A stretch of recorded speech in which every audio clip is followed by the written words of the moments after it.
Welcome to the Improv. Someone as always, I'm your host Spencer, and with me today I have a very special guest. Everyone give it up for that first name, first letter, throw in that adjective, Jesting Hey, Jimmy! hey, everybody! I'm Jimmy Mack. The J word that I often get is jaded. Oh, okay, yeah, sure. Do you ever get that, man? When of course we're playing ourselves on stage a lot of the time, but you're not playing yourself. You're playing the stage version of yourself, and so Sure. someone comes up and gives you a compliment, but like maybe you were playing like a bad person in that scene, and they come up and they're like, "Yeah, man, you were really a terrible person in that scene." And you're like, Yeah. "Thanks, playing myself." Yeah, yeah, yikes. I get that sometimes when I play not a me character, but like a character in a show, and like I'm a villain, and people boo me, and I'm like, thank you, please boo me. I love it. Or like when I do the tour sometimes at Universal, I'll do like a little like joke or like a pun, and I get like groans or boos sometimes because people are like, and I'll go, thank you, I'll be here for the rest of the tour, thank you, and then they'll start laughing because or I'll go, thank you. I appreciate you paying attention to my joke. So if you groan, if you boo, if you laugh, if you applaud, if you just sit in complete silence, I will believe that you are enjoying what I'm saying, and then I get people to laugh too, because I acknowledge the fact that, like, obviously it was a silly joke. But people like silly jokes. I love a good pun. Love Um, it. Yeah. Many episodes of this show have had a pun, and a few have not. But I tend to think the ones with puns tend to be the ones I gravitate towards. But anyways, let's talk about you, Jimmy Mack, and your improv experience. What do you love about? Or actually, let's talk about first your improv background. What is your background in improv? I've been doing improv in some way or another for about 25 years now. I started in high school and I was like, yay, this is fun. And of course, I was terrible. The funny thing about puns, we would do, 99 blanks walk into a bar. Mm-hmm. And the teacher never said, the teacher was like, and then you make up a joke based on the suggestion, but he never said, hey, you make a pun and this is what a pun is. And so, so like I would go out there and I'm, you just have to make up a joke. Like I just didn't understand. Then I went to college. We had a little black box there. Me and some friends. One of my friends, said, "Hey, let's put on a show." We did it. And after one of the shows, I was all jacked up on Rockstar energy drinks, and I was just like, "I think I just want to do improv for the rest of my life." I went down to Cedar City, fell in with Off the Cuff down there as a guest performer, and I would rehearse with them and uh, do a lot of shows with them, and I lived with a bunch of them for a while. Went up to Salt Lake City, and I was walking past the bookstore one day, and I saw a flyer for, hey, come join Laugh Match, and I did that for a little bit, and then I was there watching one of the shows, and the owner of the place comes up and he's like, "Hey man, we had someone call out for the 10 o'clock show. Can you do it?" And I was like, "Okay, so like I'm on a first date right now." And he's like, "Oh no, like if you can't do it." And I was like, "No, I'm saying like we're gonna go get a bite to eat, and then I will be back for the 10 o'clock show." And then got moved up to the big time, there in Salt Lake, doing very clean, short form. Um, yeah, did that for a while, and then moved out here to L.A. Went to the IO. My buddy Tilt, Tyree, may he rest in peace. I met him doing Off the Cuff, and he got me just a cherry intern position as a social media intern at IO. Went through That was there. me too. How's that? I'm sorry. I was a social media work study intern too, so It was just the best position. We're not like bar it was backing. We're great. not tearing tickets or it was just yeah. God bless everyone who got me into that position. And then I as far as like auditioning into troops, like I never made house teams there.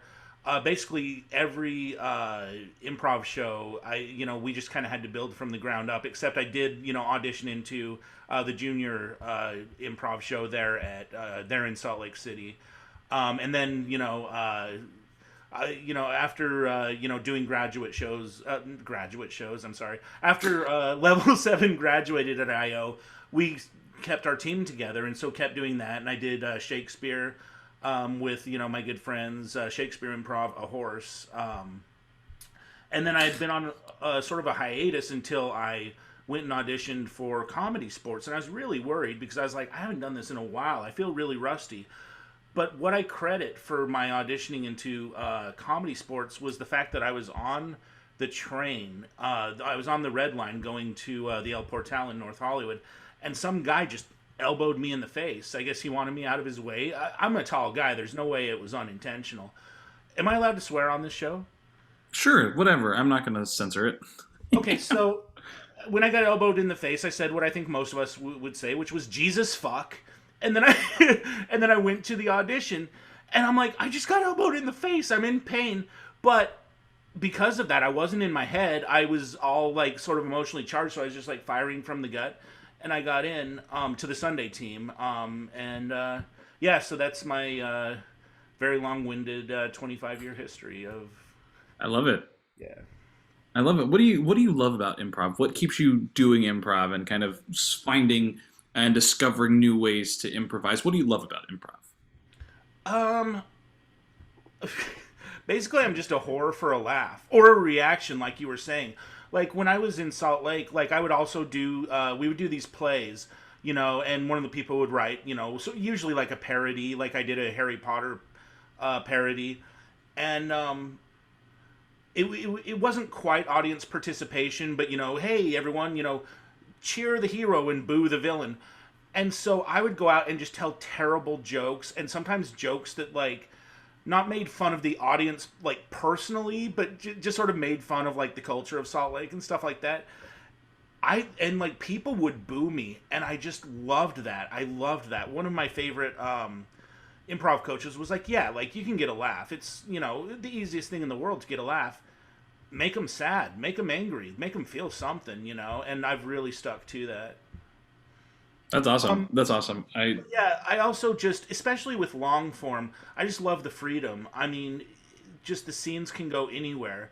And if it follows, sort of a logical pattern, that's why I love it. And when you can sort of organically tie in the threads, in a long form improv scene, I love that. But again, I'm just a whore for the laugh. And in the Zoom improv era, where we're doing this all online, we don't have that audience feedback. So guess what? I'm just trying to make the other performers laugh, and maybe I'm going a little more inside baseball nowadays, or getting a little weirder. But that's what I'm here for. That's awesome. Um, yeah, there's so much with improv in terms of like the way that we can discover, like, so for instance, long form, where we can discover really anything.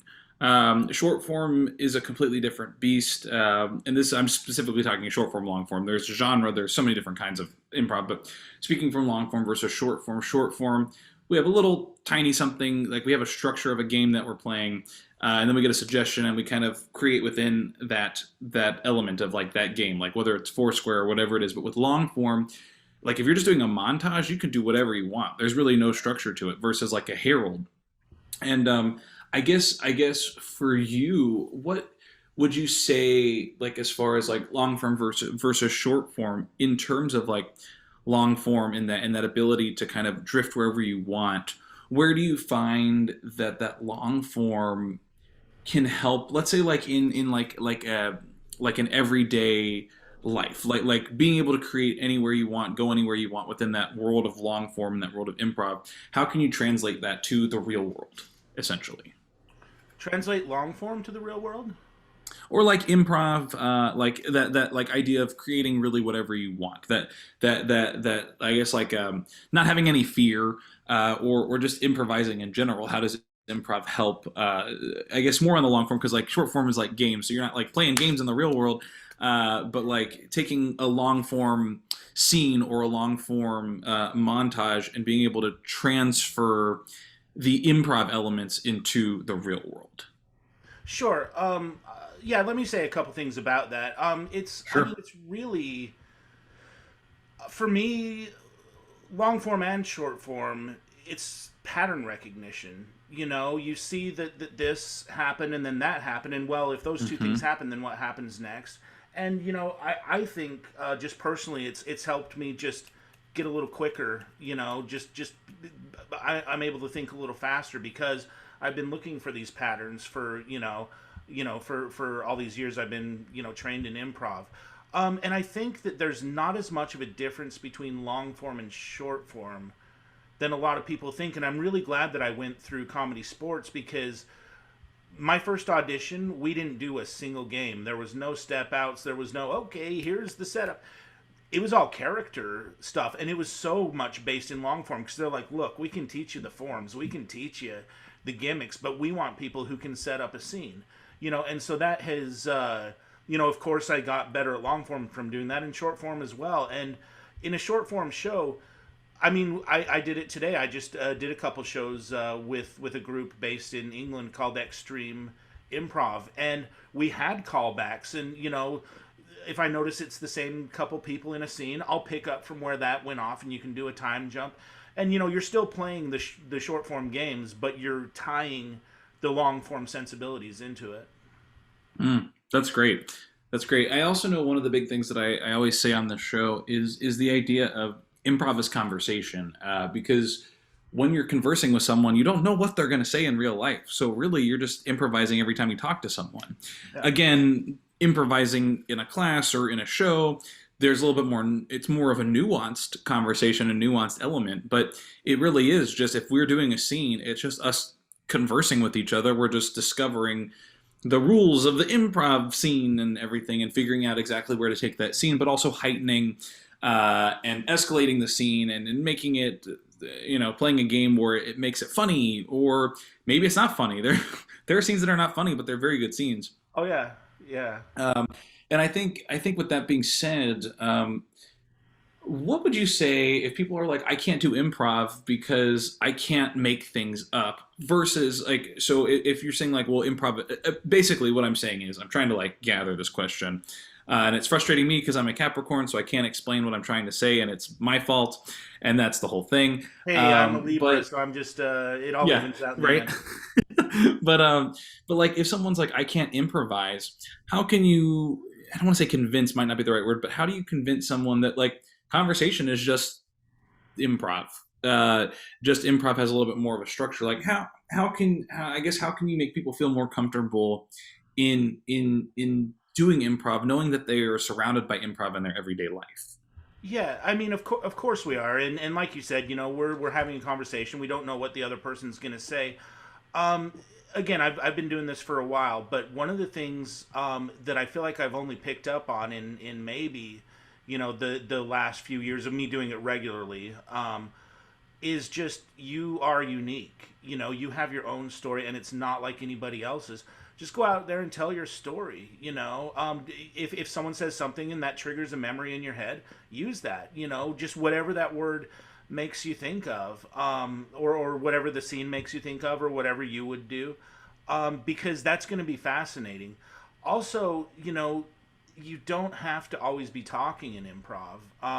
And that's one of the things I miss about doing long form, because especially at IO, it was so much slower paced.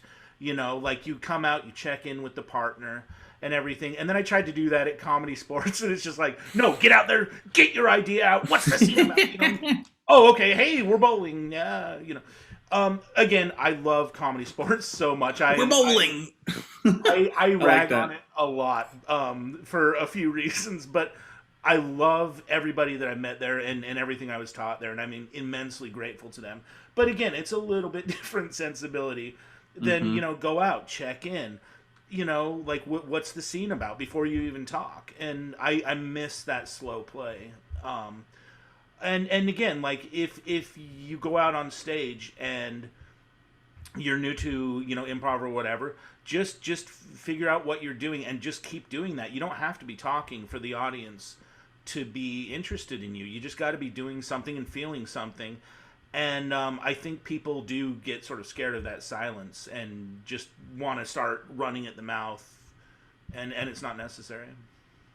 Yeah, and I also agree with you on not talking so much, because I've seen scenes I've done scenes as an improviser where I'm like, I feel like I'm talking so much, and I feel like that translates to the audience too, where the audience is like, God, this person is talking so much. Because one of the beauties of improv is, sure, I said a funny thing, but also doing something funny. If I'm just cleaning the dishes, people find it funny because I'm just cleaning dishes very naturally, and it's just so funny because we relate to it as humans, of like cleaning dishes, and I might have an emotional reaction. I might drop a plate, and that's funny because people drop plates all the time. People, I mean, I don't know who likes doing dishes, but there are probably people that love doing dishes. And so, if you have a character who's doing dishes and they absolutely love it, the audience goes wild. If they hate it, the audience goes wild. But you don't have to say a single word Yeah. by cleaning dishes. You can have like a, or like you can make that, like you said, like that emotional connection or the physical choice that kind of dives into that, which I love. I love that you said that, because I think a lot of times in improv we have to think like, I have to say things and I have to be funny and I don't know what to say. If you don't know what to say, don't say anything. Observe what's No. going on. Yeah. See what's like. You're not on stage alone. You've got scene partner or scene partners depending on what the scene is. See what they're doing. Observe what they're doing. Kind of create. Oh, they're doing this thing where they're making like this little like dance move thing. I can join in and just be a pea in a pod. I can like wow, you're so good at dancing. I can find different ways to, I guess that's talking, but I can pee in a pod. The idea is there's a lot of different ways to create a scene without just two talking heads, as they say, in a scene. Absolutely. And it's more engaging to see something happening versus just hearing stuff happen.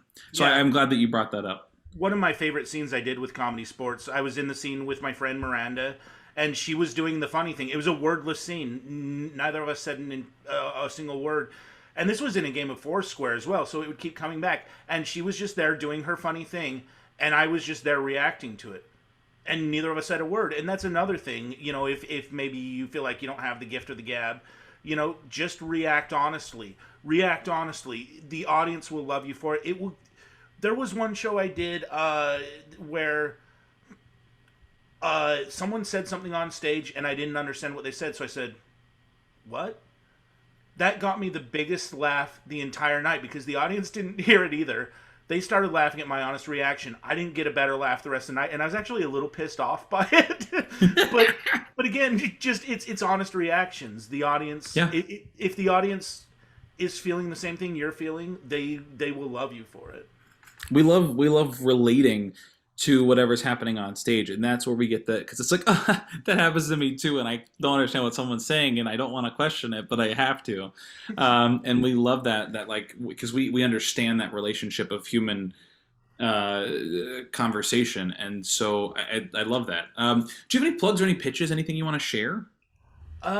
Just as far as shows I've been doing recently, Comedy Frenzy must return. I'm sure that it will.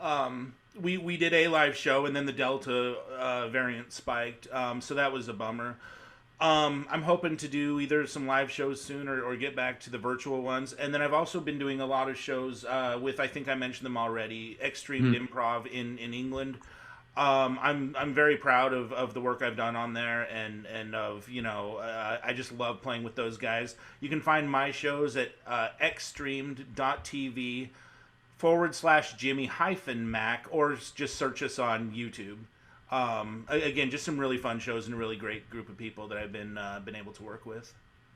Great, I love that. And again, thanks for joining us here on this Improv Summit. I have one final question for you that's kind of really the whole reason the Improv Summit exists. A lot of times I have people that come up to me or email me or message me. They're like, hey, you've taken a lot of improv. Where should I take improv? And it's always hard for me to answer that question because I feel like there's a lot to dive into with that question specifically. Yeah. But if someone came up to you and said, where should I take improv? What would be one piece of advice or one tip you'd give to them to help guide them on their improv journey? I mean, it's all tools in the belt, as we say a million times, throughout our improv trainings. Let's pretend that the theaters that have closed down are still open. One of the reasons I wanted to go to I.O. was because, I'm a theater guy. I've been doing theater forever. And I really like that sensibility. If you're more like math, if your brain is more logical and sort of more math related, I took a class from, like a drop-in class from Matt Craig, who's very UCB from what I understand. So, you see the logic of the scene and, okay, here's where you heighten and here's where you let it rest. If that's how your brain works, check out some UCB classes.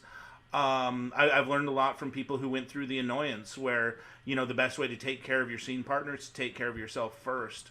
That's, been a really good way to look for it. And then if you're a sketch person, then, check out Second City. And I really like a lot of the Second City people who I've learned from as well. I like that sensibility, and I feel like it really meshes well with the I.O. sensibility. You want to do a short form in some track pants and a big funny sports jersey? Head on down to Comedy Sports. They're still around. I think they're still on hiatus. I don't know if they've got a theater yet, but Sunday Team got dissolved, so you know. I'm such a dick to those guys, but they know I love them. They know I love them. So Yeah. yeah, again, just know what you want from the classes, and you know, ask your friends and figure out where to do it. But another big piece of advice that I'd say is get a coach, hire a coach, because you know, my good friend Logan, he says practice doesn't make perfect, practice makes permanent. So if you're with people who don't necessarily know what they're doing, then yeah, like you'll get some of the basics, like, oh, okay, well, we all sort of felt the air go out of the room when that happened. You know, this seemed clunky, and you can sort of figure that stuff out. But you need an outside observer and someone who knows what they're talking about.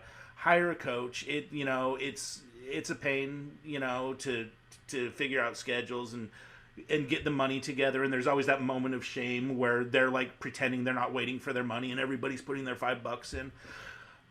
But you're not going to get better without getting coached. I don't think. You know, get a coach. Hmm. Yeah, I think that's great. I think one thing I've learned is, you know, having taken so many improv programs, I did UCB Second City Comedy Sports and IO. The classes give me the information I need, but at some point I have to find a way to get a coach and get on a team, and even if I create my own, because that's going to be the next level for me. Classes, it's like I can take as many classes as I want and I can get the information and get those reps in. But at the end of the day, getting the reps for me, now that I have the knowledge, is going to be more important. So I think it's great that you said get a coach, because classes are great, but once you feel like you've taken enough classes, you can't just stop. You're not like a Oh, perfect improviser yeah. after the classes. Yeah, get your 10,000 hours and definitely get stage time. It's the easiest thing in the world. Go to an open mic. I've done improv shows at open mics, you know, with my friends and stuff. You can find a place to put on a show, but definitely get your coach there. Give them however much they charge them, buy them a beer, and get notes and get better at this thing. Yeah, great. Well, Jimmy Mack, thanks so much for joining me here on the Improv Summit. I did say that was the last question for you, but as always on this show, I'm a giant liar.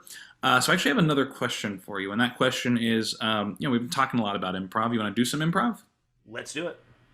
All right, let's do it. All right, y'all, we're going to do some improv. Jimmy Mack, what I need from you is an answer to this question. Do you want a location, a relationship, or a word? Let's go crazy. Let's choose a word. Great, I'm going to give you two. You tell me which one you want to go with. The suggestions are, not that one. The suggestions are circumvent or geese. Circumvent or geese. Love circumvent. Great, who would you like to initiate this scene? Thought we were gonna improvise, Spencer. Just for Lord. the Zoom lag. That's all it is, just for the Zoom lag. I will initiate the scene based on Great. circumvent. All right, perfect. Thank you. I hate to tell you this, Jeremy. I had to go over your head on this one. Brian, you know the protocol, the ladder. You know that I'm at the top.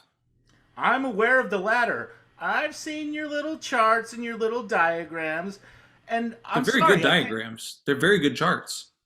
Oh, I can tell you put in a lot of time on them. Probably too Thank you much for time. noticing. Thank you for noticing. I did like to make it look perfect. You spend a little too much time on them. We're trying to get this movie made, and I can't have you being a gatekeeper when my ideas are trying to move up the chart. I'm sorry, Brian. I want to make everything work, and I feel like, if they don't see what it's supposed to look like, then the pitch isn't going to work. I got to go into the angle of like making everything look 100% like it's going to look on screen, so they'll buy the movie. Okay, Jeremy. Just because you don't think an idea works doesn't mean that the idea doesn't work. The idea works.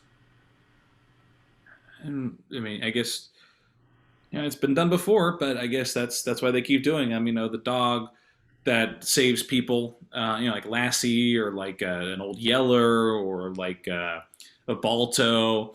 I guess it does work. I just think maybe explore a different animal, like Babe was a pig. Stella Luna was a bat. Like maybe just like come up with something like a different animal. It doesn't have to be a dog. Maybe just like keep the formula but change the animal.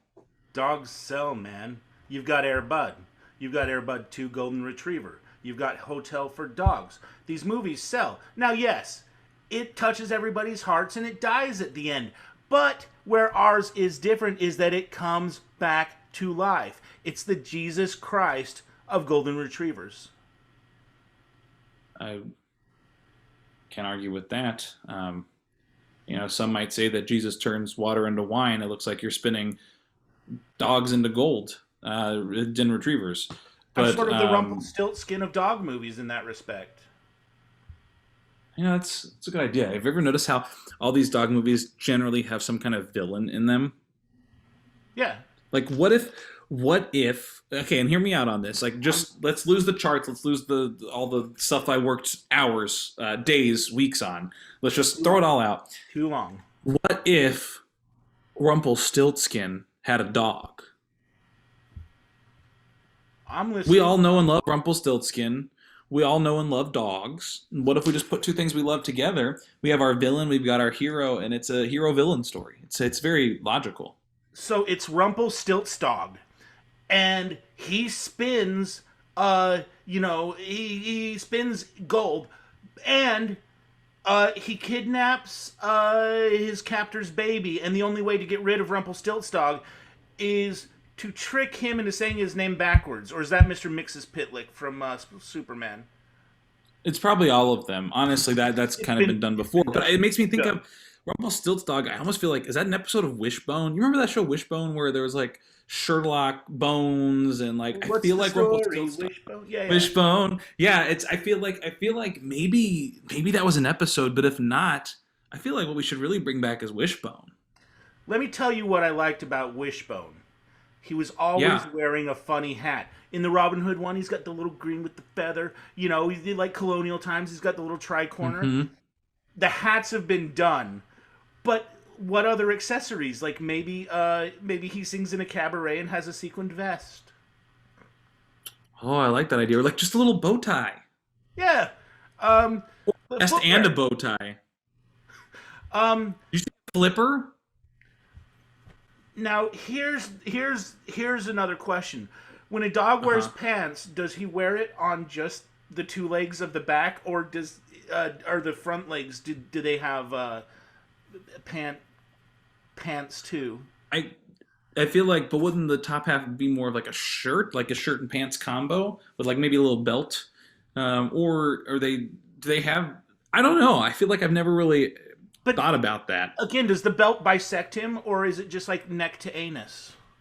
And then like, do you put shoes on all 4 feet or just on the two back legs Yeah. or paws? I guess really pause. Hold on. Pause for a second. Pause. I feel like we're onto something, right? I feel like we could just pitch. What if? Hear me out. Hear me out. Let's just get rid of the whole movie idea entirely. What if we just pitch dog clothes for dogs? Like we just pitch a whole line of like actual body perspective. It fits the actual dog. It's not just like a little like cute shirt thing, but it's like an actual shirt that has sleeves and cuts off where the pants would come in, and we like sell like the whole suit, like a dog suit. What if we did that? I've got the motto. Your dog can be dressed to the K9s. Okay, Scene. we're working on it. Thanks everyone so much for coming to the Improv Summit. As always, I'm Spencer. That's Jimmy Mack. See you next time. Bye.